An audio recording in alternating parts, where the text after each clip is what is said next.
एक बार पुनः सभी भैया और बहनों का प्यार भरा नमस्कार। बच्चों, आज का जो टॉपिक है वो है प्रेगनेंसी एंड एम्ब्रियोनिक डेवलपमेंट, सगर्भता तथा भ्रूणीय परिवर्तन। इससे प्रीवियस वीडियो में आपने देखा कि किस प्रकार जो है एक जायगोट में बहुत तेजी के साथ समसूत्री विभाजन होता है। उसके बाद एक जायगोट में जो है जो कोशिकाएं होती हैं वो आकार में बढ़ती रहती हैं, उनकी संख्या में क्या होती है, वृद्धि होती जाती है, लेकिन उनका आकार छोटा होता जाता है। अर्थात जब जायगोट में समसूत्री विभाजन होता है तो उससे 2 कोशिकाएं, 4 कोशिकाएं, 8 कोशिकाएं और 16 कोशिकाएं बनती हैं। इस प्रकार की जो संरचना होती है उसको क्या बोलते हैं, ब्लास्टोमियर्स। अगर खंड 8 बनते हैं या 16 खंड बनते हैं इसको बोलते हैं मोर्डा। अगर 16 से ज्यादा खंड बन जाते हैं, अर्थात जब मोर्डा जो है अंडवाहिनी में उसकी एंट्री होती है, ठीक हो गया, तो उसके बाद क्या होता है, एक खोखले गेंद के आकार की संरचना बन जाती है जिसको बोलते हैं कोकरपिटी या ब्लास्टोसिस्ट। और आपने देखा कि किस प्रकार जो है एक ब्लास्टोसिस्ट अंत में एक गर्भाशय में स्थापित हो जाता है। इस प्रकार की स्टेज को हमने क्या बोला था, इम्प्लांटेशन, रोपण। तो यहां तक जो है मैंने आपको प्रीवियस वीडियो में आपको बताया था। तो ठीक उसी के आगे आज शुरू करते हैं कि किस प्रकार जो है एम्ब्रियो का डेवलपमेंट होता है और प्रेगनेंसी क्या होती है। ठीक हो गया। तो अब देखिए, आपने देखा कि एक ब्लास्टोसिस्ट का जो है इम्प्लांटेशन हो गया है यूटेरस के अंदर, एक गर्भाशय के अंदर, ठीक हो गया। और वह जो भ्रूण है गर्भाशय के अंदर, वह जो है गर्भाशय के एंडोमेट्रियम के आंतरिक स्तर में क्या होता है, ढह जाता है और अपरा के माध्यम से क्या करता है, पोषण को प्राप्त करता है। तो सबसे पहले आज हम बात करेंगे गर्भाशय में अपरा दर्शाता हुआ मानव भ्रूण। ये डायग्राम आप देख रहे हैं कि किस प्रकार एक भ्रूण जो है एक मां के गर्भाशय में, ठीक हो गया, रोपित होता है। ये डायग्राम है। तो कहने का मतलब मेरा क्या है, सबसे पहले आपको बताएंगे अपरा के बारे में, प्लेसेंटा के बारे में। क्या होता है प्लेसेंटा? देखो, जब भ्रूण का रोपण या इसको बोलते हैं अंतरोपण के बाद जो ब्लास्टोसिस्ट होता है कि पोष कारक या इसको बोलते हैं ट्रोफोब्लास्ट पर जो है अंगुली के समान, देखो यहाँ पर ये लाइक फिंगर स्ट्रक्चर, अंगुली के समान क्या होती है, संरचनाएं होती हैं जिन्हें क्या बोलते हैं, कोरियोनिक विलाई। ये मैंने आपको पहले बताया था, कोरियोनिक विलाई कहते हैं, ठीक हो गया। और ये विलाई जो है गर्भाशयी ऊतक के साथ क्या करती है, एक प्रकार का संरचनात्मक और क्रियात्मक संबंध बनाते हैं, ठीक हो गया। और इस प्रकार का संबंध क्या कहलाता है, अपरा। क्या कहलाता है, अपरा, या इसको बोलते हैं प्लेसेंटा। अर्थात अगर हम अपरा को डिफाइन करने का प्रयास करते हैं तो इसकी एक परिभाषा और हो सकती है, अपरा भ्रूण का मादा के गर्भाशय के साथ वह अस्थायी संबंध जिसके द्वारा भ्रूण व मादा के रुधिर में पदार्थों का एक्सचेंज या विनिमय होता है। इस प्रकार की क्रिया को क्या बोलते हैं, अपरा, ठीक हो गया। ये आपका प्लेसेंटा। और देखिए, अपरा केवल एक ऐसी अकेली स्ट्रक्चर होता है जो 2 प्राणियों के ऊतकों से क्या होता है, मिलकर बनता है। इसमें 2 ऊतक किसके हैं, एक मां का और दूसरा भ्रूण का, ठीक हो गया। अब देखिए, मनुष्य में जो अपरा होता है वह होता है आपका हीमोकोरियल अपरा। क्या होता है आपका, हीमोकोरियल, ये हीमोकोरियल। अर्थात कहने का मतलब मेरा क्या है, मनुष्य में हीमोकोरियल अपरा होता है, ठीक हो गया। अब बात करते हैं अपरा के क्या कार्य हैं। ये अपरा क्या कार्य करता है प्लेसेंटा, जिससे जो है पहला कार्य क्या होगा, अपरा भ्रूण को पोषण प्रदान करता है, अपरा भ्रूण को श्वसन प्रदान करता है, अपरा भ्रूण को जो है उत्सर्जन, यानी कि जो उसके भ्रूण में जो टॉक्सिक मेटल बनता है उसको मां के रक्त में क्या करता है, प्रविष्ट कराता है, ठीक हो गया। और अपरा जो है एक प्रकार का अंतःस्रावी ऊतक की भांति कार्य करता है। ठीक हो गया। ये इसके कार्य आपको बता रहा हूं मैं। अपरा द्वारा जो है कई प्रकार के हार्मोन क्या होते हैं, उत्पादित होते हैं। इसमें जो पहला हार्मोन आपका आता है वो आपका आता है एससीजी। इसको क्या बोलते हैं, एससीजी, ह्यूमन कोरियोनिक गोनाडोट्रोपिन। ये क्या काम करता है, कॉर्पस ल्यूटियम या पीत पंड को ज्यों का त्यों बनाए रखता है और जो सगर्भता को बनाए रखने के लिए प्रोजेस्टेरॉन का सतत जो है श्रावण सुनिश्चित करता है। उसके अलावा इसमें और कौन सा हार्मोन होता है, मानव अपरा लैक्टोजन, या इसको बोलते हैं human placental lactogen, HPLA, HPL, human placental lactogen. ठीक हो गया। स्तनों की वृद्धि और उसमें दुग्ध निर्माण को क्या करता है, प्रेरित करता है। मानव अपरा लैक्टोजन तथा ह्यूमन प्लेसेंटल हार्मोन क्या करता है, स्राव करता है, जिससे क्या होता है, मां के स्तनों में क्या होती है, वृद्धि होती है। इसके अलावा प्रोजेस्टेरॉन स्तनों में दुग्ध ग्रंथियों को प्रेरित करता है। एस्ट्रोजन स्तनों में नलिका तंत्र को प्रेरित करता है। रिलैक्सिन एक हार्मोन है और, ठीक हो गया। गर्भावधि की समाप्ति के समय, यानी कि जब मां के गर्भाशय में एक भ्रूण का जो है कंप्लीट डेवलपमेंट हो जाता है, तो गर्भावधि की समाप्ति के समय प्यूबिक सिम्फाइसिस, ठीक हो गया, प्यूबिक सिम्फाइसिस को मुलायम व फ्लेक्सिबल, ठीक हो गया, बनाता है ताकि शिशु का जन्म जो है आसानी के साथ हो सके। इसके अलावा अपरा जो है आपका कार्टिसिल, प्रोलैक्टिन, थायरोक्सिन आदि की मात्रा जो है सगर्भता के दौरान मां के रक्त में क्या होती है, कई गुना बढ़ जाती है। इसके अलावा अपरा में जो है प्रतिरक्षी बॉडीज यानी कि एंटीबॉडीज, जैसे अनेक प्रकार के संक्रामक रोग, जैसे आपका चेचक, खसरा, डिप्थीरिया से बचाव ही जो है एक्टिव पैसिव इम्यूनिटी यानी कि निष्क्रिय प्रतिरक्षा क्षमता प्रदान करने हेतु मां के शरीर में बने एंटीबॉडीज द्वारा ही भ्रूण के रक्त में पहुंचाते हैं। ठीक है, यह मैंने आपको बताया था अपरा के बारे में। आपने देखा ना, ये अंगुली के समान जो रचनाएं हैं क्या बोलते हैं, प्लेसेंटा विली, और इसी से क्या करता है, ये कहां से बनते हैं, ट्रोफोब्लास्ट से बनते हैं। इसी से क्या करता है, एक जो ये भ्रूण देख रहे हैं आप, इससे क्या करता है, पोषण को प्रदान करता है और इसका फिर क्या होता है, डेवलपमेंट होता है। अब बात करते हैं विकास की उतकी अवस्था की बात करते हैं, या इसको बोलते हैं gastrula stage, development of tissue stage और गैस्ट्रुला स्टेज। ये डायग्राम आप देख रहे हैं, ये गैस्ट्रुला स्टेज के डायग्राम है दो। ठीक हो गया कि किस प्रकार जो है, जब जो है एक ब्लास्टोसिस्ट का यूटेरस में क्या होता है, इम्प्लांटेशन होता है। ठीक हो गया, तो उसके बाद जो है आपने देखा है इसमें एक क्या होती है, एम्ब्रियोनिक नोब होते, देखो यहां पर लिखा है, इसको बोलते हैं भ्रूणीय सिरा, एम्ब्रियोनिक नोब। इस एम्ब्रियोनिक नोब के इनर सेलमास, ठीक हो गया, से जो है एक्टोडर्म और एंडोडर्म नामक संरचना बनती है, और एक्टोडर्म और एंडोडर्म के बाद जल्दी ही जो है मेसोडर्म बनता है।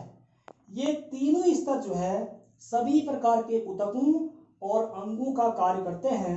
इन्हें भ्रूणीय जनन स्तर कहा जाता है, अर्थात ये क्या करते हैं, भ्रूण के अंगों और ऊतकों का क्या करते हैं, निर्माण करते हैं। अब देखो ये एम्ब्रियोनिक नोब है, ये कहाँ होती है, आपके इनर सेलमास में होती है। एक इसमें आपका होता है आउटर सेलमास। मैंने आपसे कहा था जो आउटर सेलमास होता है यह भ्रूण के बाहरी कलाओं को बनाता है। इसमें क्या क्या होता है आपका, एमनियोन, कोरियोन, एडेंटाइस और योग सैक। ठीक हो गया। और एम्ब्रियोनिक नोब में क्या होता है, इनर सेलमास होता है, जिसमें एक क्या होती है आपकी एम्ब्रियोनिक नोब होती है। ठीक हो गया। इसी नोब से जो है एक्टोडर्म, मेसोडर्म और एंडोडर्म नामक 3 प्रकार की जनन संरचनाओं का क्या होता है, निर्माण होता है। इस प्रकार की स्टेज को हम क्या बोलते हैं, गैस्ट्रुला स्टेज। अब देखिए मैंने यहाँ पर लिखा है जो एक्टोडर्म का भविष्य है इसको बोलते हैं फेट ऑफ एक्टोडर्म, यानी कि एक्टोडर्म से क्या क्या बनेगा। देखो इसको इंग्लिश में क्या बोलते हैं, फेट ऑफ एक्टोडर्म। एक्टोडर्म का भविष्य क्या है, इससे क्या बनेगी, एपिडर्मिस बाह्य त्वचा बनेगी, बाल बनते हैं, नाखून बनते हैं, तंत्र का तंत्र बनता है, अंतःकर्ण बनता है, दांत का इनेवल, नेत्र तथा इससे संबंधित भाग, अनेक प्रकार की ग्रंथियां जैसे एड्रेनल, पिट्यूटरी और सैलिवरी ग्लैंड्स, ये सब किससे बनते हैं, एक्टोडर्म से। उसके बाद दूसरा आपका आता है मीसोडर्म का भविष्य, फेट ऑफ मीसोडर्म। इससे त्वचा का डर्मिस भाग, पेशियां व संयोजी ऊतक, वृक्क, जनक, हृदय, रुद्रवाहिनियां, आहार नाल का पेशी स्तर, नेत्र का कोरोइड, धातु का डेंटाइन, ये किससे बनता है आपका, मीसोडर्म। और तीसरा इसमें आपका था फेट ऑफ एंडोडर्म, यानी कि एंडोडर्म का भविष्य। इससे क्या बनता है, आहार नाल का भीतरी स्तर, आहार नाल की ग्रंथियां, यकृत, अग्नाशय, मूत्राशय का भीतरी स्तर, जनन कोशिकाएं, थायराइड, पैराथायराइड, थाइमस, पीयूष ग्रंथि, ट्रेकिया, फेफड़ों का भीतरी स्तर। यानी कि ये एक्टोडर्म, मेसोडर्म और एंडोडर्म जो क्या है आपके 3 प्रकार के जनन स्तर हैं जिन्हें क्या बोलते हैं, गैस्ट्रुला स्टेज। इससे आपने देखा कि विभिन्न प्रकार के जो हैं ये अंग बन रहे हैं। ठीक हो गया, ये डायग्राम किसका, आपका गैस्ट्रुला स्टेज का है। ठीक हो गया। अब इसके बाद आपका आता है अगला टॉपिक, अंग स्तर के विकास की अवस्था। ये ऊतक विकास स्तर की अवस्था हमने आपको बताई। इसके बाद क्या बनेगा, अंग बनेंगे। ठीक हो गया। अब देखिए इन भ्रूणी जनन स्तरों में भ्रूण के सभी अंगों का विकास होता है।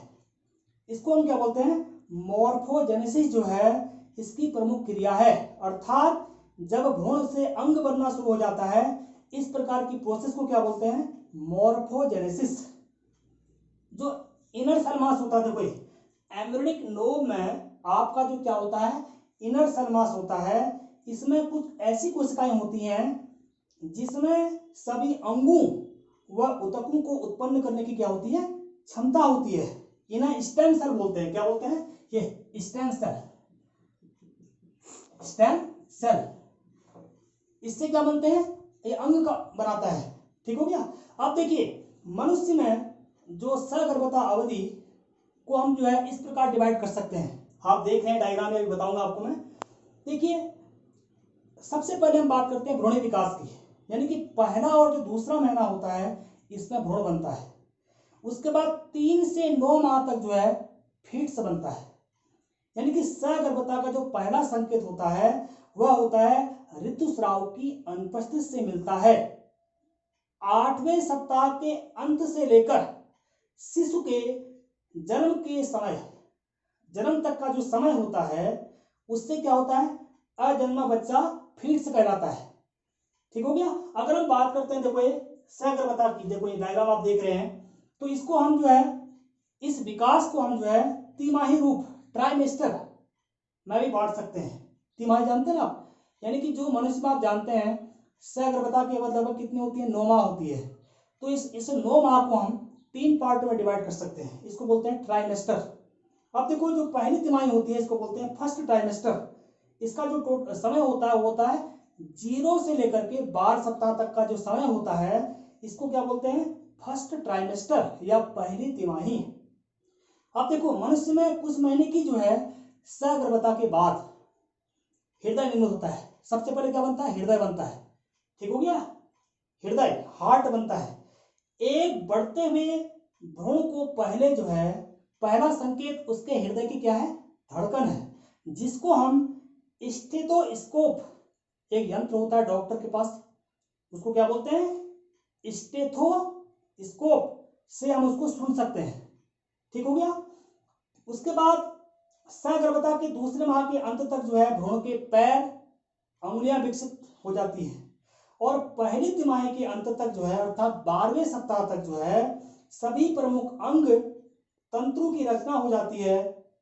बाह्य कर्ण, इसको बोलते हैं पिन्ना, दिखाई देने लगते हैं। उसके बाद दूसरा टॉपिक इसमें आपका आता है सेकंड ट्राइमेस्टर, दूसरी तिमाही में क्या क्या बनेगा? इसका समय होता है 13वें से लेकर के 28वें सप्ताह तक का। भ्रूण के अंग तंतु का विकास हो जाता है।